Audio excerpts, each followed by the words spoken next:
আরব আমিরাতে গেলাম, সংযুক্ত আরব আমিরাত। আমাদের লোকের কাহিনী বর্ণনা করেছিল তাদের অফিসে, বলছে আমরা তোমাদের কোনো ডকুমেন্ট আমরা বিশ্বাস করতে পারি না, এত ভুয়া। কাজের লোক হয়তো সে, কিন্তু সে সার্টিফিকেট নিয়ে এসছে মেডিকেল ডক্টরের সার্টিফিকেট। জলজন্ত আমরা দেখতেছি ডাক্তার হইতেই পারে না, দেখা যাচ্ছে ডাক্তার না সে, কিন্তু সার্টিফিকেট নিয়ে এসছে ডাক্তারের সার্টিফিকেট। ওই ডাক্তারের সার্টিফিকেট নিয়ে চাকরি নিয়ে এখানে এসছে। আমরা কতটা বাছাই করবো? আমরা লজ্জায় মাথা হেঁট হয়ে যায় যে আমরা এটা কিছুই করতে পারতেছি না। আমরা চাকরি চাই, কিন্তু পরিষ্কারভাবে চাই।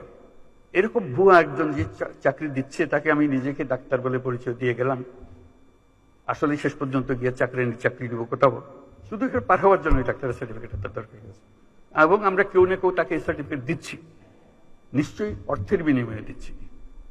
এবং এখানে বহু আছে, সেটা এজেন্ট আছে, সেই জোগাড় করে দেয়। শুধু একটা এজেন্ট না, এরকম বহু এজেন্ট আছে।